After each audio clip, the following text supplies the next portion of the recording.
Terima kasih Anda masih bersama kami di Breaking News TV One pemirsa, dan untuk membahas lebih lanjut mengenai peta koalisi dan juga pendaftaran calon kepala daerah di Pilkada Serentak 2024 ini, kami akan ajak Anda untuk berbincang langsung dengan pakar politik yang sudah hadir bersama kami di studio saat ini. Ada Bang Henry Satrio, selamat pagi. Selamat sehat pagi, Bang Hen. Boni, sehat-sehat. Baik, Bang Hen, kalau kita lihat ini kan hari terakhir pendaftaran Ya. sejumlah nama juga sudah mendaftar, namun masih sebenarnya ada pertanyaan di beberapa daerah ya. Kalau menurut Bang Hen, pandangan Anda kira-kira masihkah akan ada kejutan di hari ini? Kelihatannya sih kecil kemungkinan ada kejutan ya. Kecuali memang, tapi nggak kejutan juga ada Bu Risma di Jawa Timur ya. Maka kalau Bu Risma maju kan ini nanti akan ada pertarungan antar mantan Menteri Sosial gitu ya. Wah, Khofifah lawan Risma, nah ini menarik. Tapi kalau yang lain-lain sih enggak ya. Syaihu, Ilham Habibie sudah lama diperbincangkan dan rencananya akan lawan Deddy Mulyadi.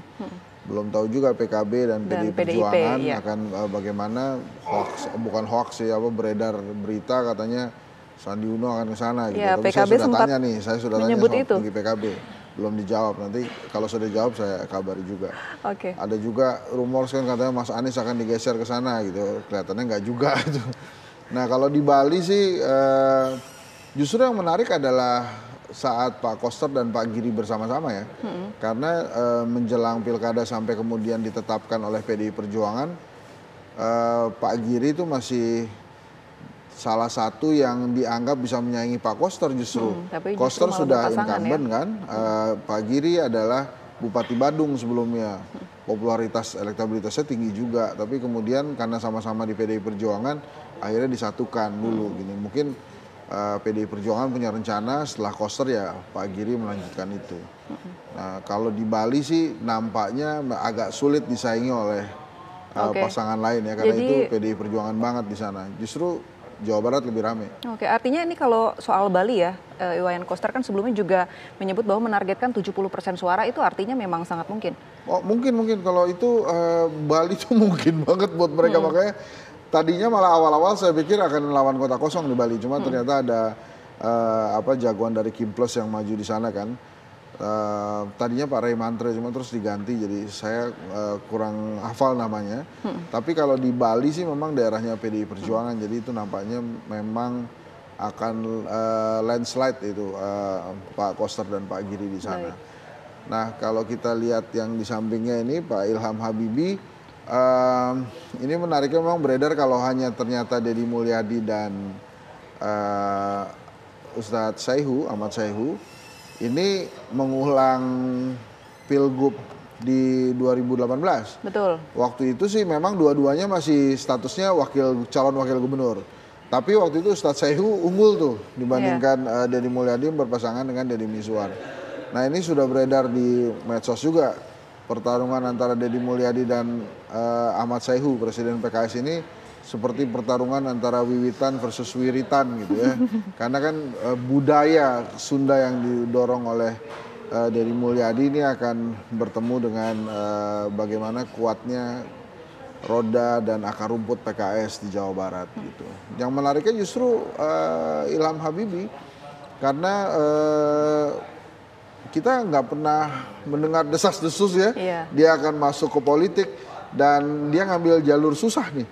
Jalur susah itu artinya dia mesti masuk pilkada dulu, padahal kalau dia mau sebagai anak presiden gitu ya, dia bisa juga mungkin mencari jalur enak dan gampang tanpa proses seperti anak presiden yang lain mungkin. Tapi ini dia nampaknya mengambil jalur sulit. Dan saya pernah bicara juga dengan timnya Pak Ilham dan termasuk Pak Ilham sendiri. Kalau menurut saya ini kan di sini dia terlihat pakai peci ya. Coba, tapi sebetulnya kan ciri khas dia tuh boldnya dia gitu. Justru yang menarik, yang menjadi kita ingat bahwa itu Ilham adalah memang rambutnya yang sudah mulai menipis karena namanya juga ilmuwan ya. Nah itu tapi dia. Justru dengan sosok Pak Ilham Habibie ini, dengan sosok tadi akademisi, ilmuwan, profesional, itu apakah juga memberi keuntungan untuk koalisi PKS Nasdem itu, Bang? Ya, keuntungannya sebetulnya begini. Pasangan ini ditopang kuat oleh motor akar rumputnya PKS di Jawa Barat. Oke. Di Jawa Barat memang kejutan kemarin mereka dikalahkan oleh Golkar dan Gerindra di Pileg, tapi nggak goyah nih, mereka sering menang dan kelihatannya ingin sekali mengulangi kejayaan pada saat zaman Ahmad Heriawan menang. Waktu itu Aher itu sama sekali tidak diunggulkan.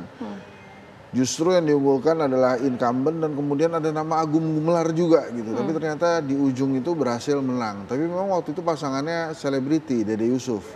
Nah ini sekarang pasangannya Ilham Habibie yang membawa nama besar Habibie. Dan jangan lupa di sana kan ada PT Dirgantara Indonesia ya, yang memang warisan dari Pak Habibie. Seorang Ilham ini memang punya cita-cita hampir sama dengan bapaknya. Jadi menghubungkan Indonesia dengan pesawat terbang.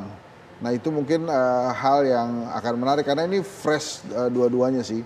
Ahmad Saihu kali pertamanya maju. Sebetulnya gini, ini agak beresiko untuk PKS nih, karena yang maju kan presidennya dia, orang nomor satunya PKS. Jadi satu no point of return, nggak bisa narik balik. Kemudian yang kedua nggak boleh kalah. Kalau kalah imbasnya ke PKS imbasnya pasti kan. Wah itu sudah nurunin presidennya kalah. Ya itu menurut saya kemungkinan sudah dihitung karena sebelumnya yang akan maju itu ada nama Harus Wandaru. Itu dia ketua PKS di Jawa Barat. Tapi nampaknya Kang Haru itu diajukan untuk menjadi calon wali kota Bandung. Pasangannya Gerindra di sana. Nah itu memang menarik. Selain itu juga selain dua gambar tadi yang menarik juga di Banten, itu di kota Tangerang juga ada pendaftaran. Pak Sahrudin ya yang sebelumnya incumbent wakil gubernur Golkar juga kemarin ada bersama-sama Airin tuh waktu diumumkan dengan PDI Perjuangan.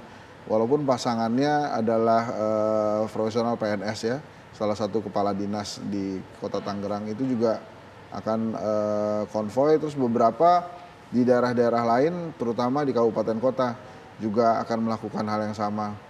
Yang di Jakarta Dharma Pangrengkun kabarnya malam hari Jumat ini kita ya. masih akan menunggu ya. Malam hari mungkin ada sisi spiritualnya juga tuh ya, dia daftarnya saya malam Jumat lah karena independen gitu. Walaupun ya nanti kita lihat juga Dharma Pangrengkun sempat ada kontroversi. Nah betul itu dari sisi pendaftaran pencalonannya yang juga menuai kontroversi, kalau menurut Bang Hen masih ada kemungkinan mereka mundur? Kalau mundur sih, saya cukup kenal Dharma ya. Bukan tipikal orangnya kayak gitu tuh Dharma Pangrengkun. Kecuali memang ada kekuatan besar yang meminta dia mundur kan. Kalau dia tuh ngomongnya kan selalu agenda global.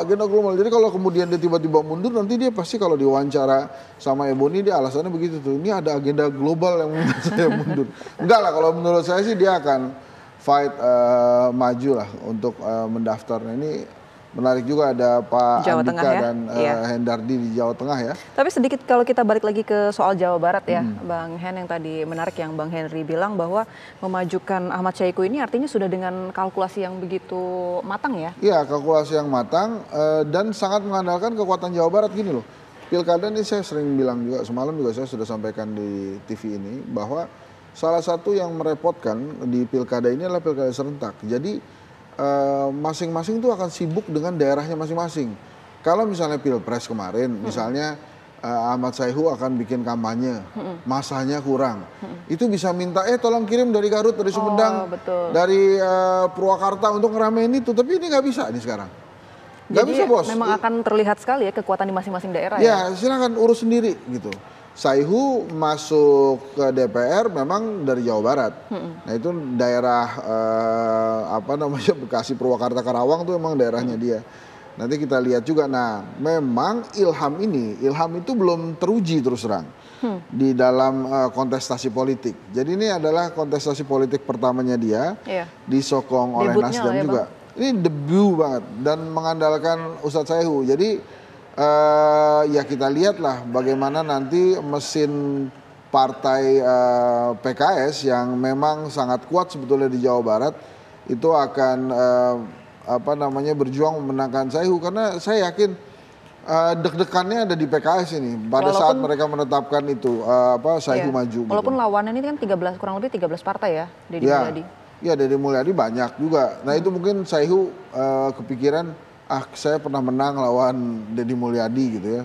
Nah ini yang kita tunggu juga kan yang PDI Perjuangan dan PKB ini pemecah yang Tadi kalau bagus nih. kemarin sempat ada statement dari PKB mempertimbangkan Sandiaga Uno, kemudian juga dari PDIP ada nama Ono Surono.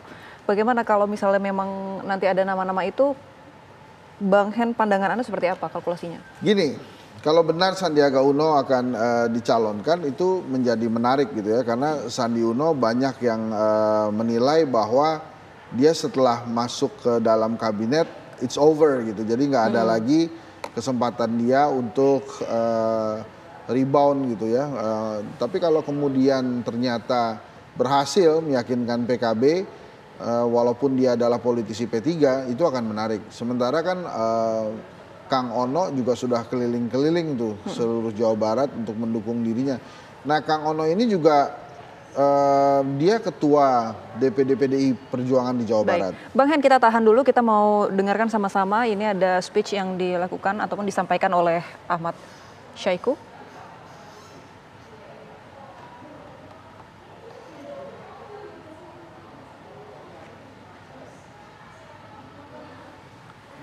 Baik, kita masih sama-sama tunggu ya. Iya. Pemirsa, bagaimana nanti pidato ataupun juga penyampaian visi misi orasi biasanya ini dilakukan sebelum nantinya pasangan calon berangkat menuju ke KPUD Provinsi Jawa Barat. Kembali kita lanjutkan ya, Bang. Ya. Artinya kalau dengan nama-nama tadi yang memang belum fix, ini baru beredar kabar saja ya, baru dipertimbangkan. Misalnya tadi Sandiaga Uno, Ono Surono, itu apakah juga bisa dikatakan seimbang untuk bersaing dengan nama Ahmad Saiku dan Deddy Mulyadi? Ya, bisa saja seimbang, tapi masalahnya itu adalah itu bukan daerahnya Sandiaga Uno gitu. Sandiaga Uno itu daerahnya Jakarta. Iya. Jadi kalau kemudian dia pindah ke Jawa Barat ada effort besar. Nah, Kang Ono memang dia di Jawa Barat gitu. Jadi itu daerahnya dia. Jadi nggak kaget kalau kemudian Kang Ono di sana. Tapi kalau kemudian Bang Sandi ke sana, jadi seru memang pertarungannya gitu ya. Karena masing-masing punya keunggulan tersendiri. Walaupun saya nggak ngelihat ada kantong suara Sandiaga Uno di Jawa Barat ya. Mungkin dia ingin mengulang nostalgia pada saat dia bersama Pak Prabowo di 2019. Ya itu aja kelihatan yang dicari oleh Sandiaga Uno tuh. Akan seru pertarungannya, tapi effortnya begitu harus besar ya dikeluarkan ya. Dan ini memang pemicu apa ya? Ya efek kejutnya ada kalau kemudian Sandiaga Uno ke sana gitu, ke Jawa Barat. Tapi kalau dengan nama yang sudah fix lah ya, Deddy Mulyadi dan Ahmad Saiku, ini artinya startnya kurang lebih sama ya, Bang. Tidak ada yang harus ekstra bekerja ya. Kurang lebih modalnya keduanya sudah cukup Deddy seimbang. Mulyadi lolos ke DPR suaranya banyak. Ustadz Saihu juga suaranya banyak. Jadi pertarungan keduanya itu memang pertarungan di Jawa Barat. Wakilnya Kang Deddy itu, Kang Erwan itu adalah anak dari Umuh. Pak Umuh ini yang punya Persib lah. Jadi petinggi Persib.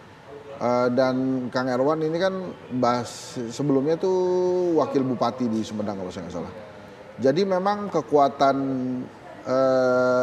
di Jawa Barat itu kuat. Ini kelihatannya juga hasil trade off nih pasangan ini. Trade off Ridwan Kamil yang ke Jakarta, makanya wakilnya Deddy Mulyadi dapatlah Golkar itu, Kang Erwan. Ini artinya persaingan ketat dan seimbang ya. Bang, ini juga menarik, tentunya akan kita bahas soal Jawa Timur ya, karena masih ada nama-nama yang belum fix juga ini dari PDIP, walaupun rencananya Tri Risma hari ini. Informasi nanti Risma malam dan akan Gus mendaftar. Hans, Tapi kalau nggak salah. kita tahan dulu ya, Bang. Oke. Sesaat lagi hanya di Breaking News TV One, pemirsa.